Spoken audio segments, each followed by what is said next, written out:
दोस्तों नमस्कार, मैं हूं राकेश कुमार। आप देख रहे हैं मत अभिमत। मित्रों, बिहार ही नहीं पूरे देश में जमीनी विवाद के मामले सामने आते रहे हैं और उसमें कार्रवाइयां भी होती रही हैं।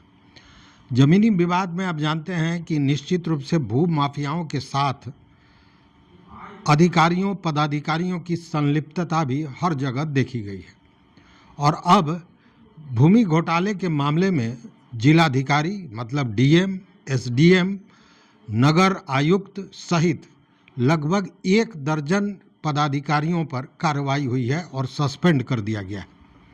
जी हाँ, अब आप सोच सकते हैं कि एक आईएएस पदाधिकारी जो जिलाधिकारी है उसको भी सस्पेंड करने की नौबत आ गई। ये मामला क्या है और कैसे है, जानते हैं पूरी कहानी। मित्रों, ये मामला है देवनागरी हरिद्वार का।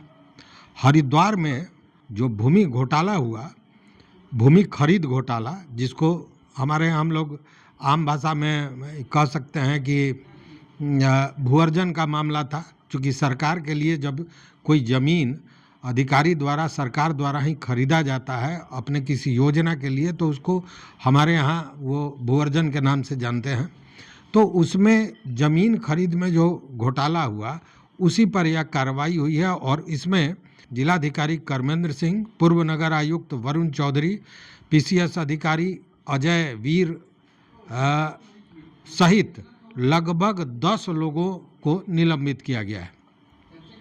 देखिए, ज़मीन खरीद मामले में क्या था, यह नगर निगम के लिए ज़मीन खरीदनी थी और यह ज़मीन खरीद की प्रक्रिया, पूरी प्रक्रिया 19 नवंबर से 26 अक्टूबर के बीच, मतलब 1 महीना कुछ दिन में ही ये पूरा कर लिया गया। लेकिन हुआ क्या कि इसमें इसी दौरान लगभग 3 अलग अलग तिथियों पर लगभग 33-34 बीघा ज़मीन खरीदा गया सरकार के लिए, मतलब नगर निगम के लिए।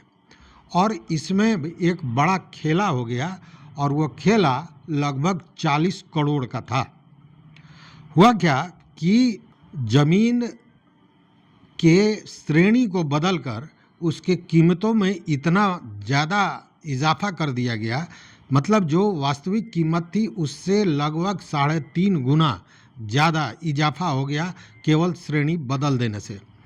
और यह जानबूझकर किया गया है, जो मीडिया रिपोर्ट्स भी कहते हैं और जो जांच में ये सामने ये चीज़ें आई हैं।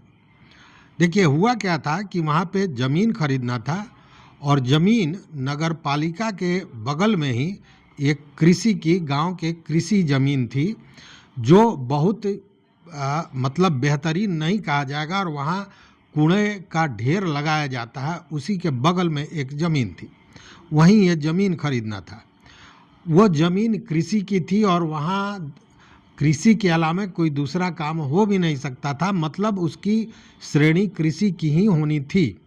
लेकिन इन पदाधिकारियों की संलिप्तता से कृषि की उस ज़मीन को अपग्रेड किया गया और उसके बाद 13 करोड़ के ज़मीन की कीमत लगभग 53 करोड़ 70 लाख रुपए हो गई।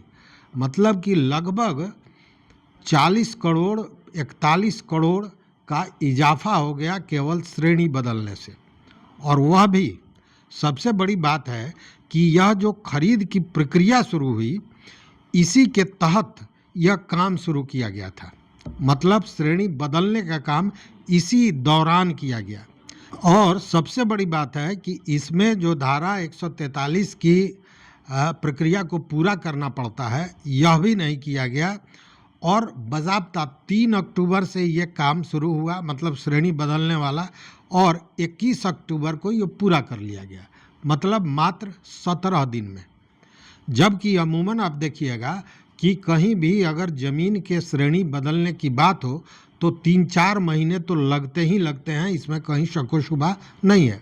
लेकिन यहाँ आवेदन से लेकर और प्रमाण पत्र जारी करने तक मात्र 17 दिन में इस काम को पूरा कर दिया गया। और यह भी कहीं ना कहीं उनके मालाफाइड इंटेंशन को शो करता है, दिखाता है।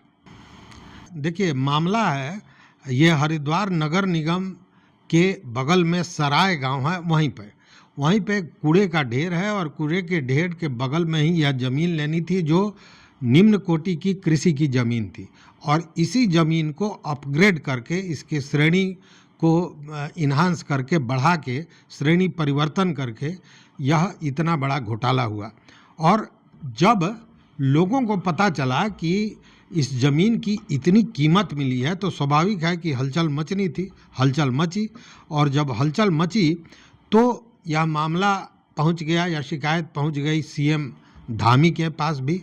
और उसके बाद में जब जांच हुई तो प्रथम दृष्टया ये पाया गया कि इसमें अनियमितता बरती गई है, कई पदाधिकारियों द्वारा अनदेखी की गई है। और उसके बाद बाज़ाब्ता जो वहाँ के चीनी विभाग, गन्ना और चीनी विभाग के सचिव हैं रणवीर सिंह चौहान, उनको यह जांच दी गई और जांच में ये सामने चीज़ें आईं। और उसके बाद 29 मई को उन्होंने अपना रिपोर्ट पेश किया। इसी 29 मई को, आज हम 4 जून को बात कर रहे हैं, 29 मई को जांच रिपोर्ट उन्होंने प्रस्तुत किया। और उसके आधार पर उप जिलाधिकारी अजय वीर सिंह, वरिष्ठ वित्त अधिकारी निकिता बिष्ट, वरिष्ठ सहायक विक्की, रजिस्ट्रार कानूनगो राजेश कुमार, मुख्य प्रशासनिक अधिकारी कमल दास सहित जो मैंने पहले बताया जिलाधिकारी कामेंद्र सिंह और पूर्व नगर आयुक्त वरुण चौधरी को तत्काल प्रभाव से सस्पेंड कर दिया गया है।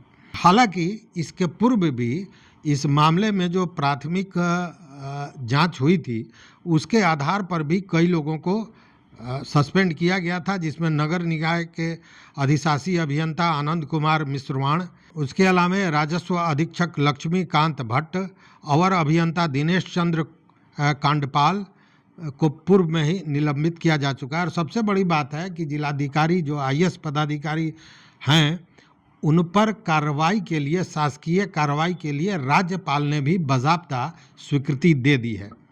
तो अब आप इसी से अंदाज़ा कर सकते हैं कि यह जो भूमि घोटाला है, या हर जगह जो भूमि घोटाला होता है और सबसे ज़्यादा इसमें बदनाम बिहार है, तो आखिर क्यों होता है। और उसके पीछे सबसे बड़ा कारण होता है कि जो भू माफिया हैं उनके साथ कहीं ना कहीं पदाधिकारियों के मिली भगत होती है। तो ये पूरे मीडिया रिपोर्ट में और हर जगह छाया हुआ है और लोग अचंभित हैं इस मामले को लेकर। तो यही है आज की स्थिति। देखते रहिए मत अभिमत। मित्रों, चैनल पर नए हो तो सब्सक्राइब कीजिए, लाइक कीजिए, दोस्तों के साथ शेयर कीजिए और अपना विचार जरूर दीजिए। बहुत बहुत धन्यवाद। कोटिशाह आभार।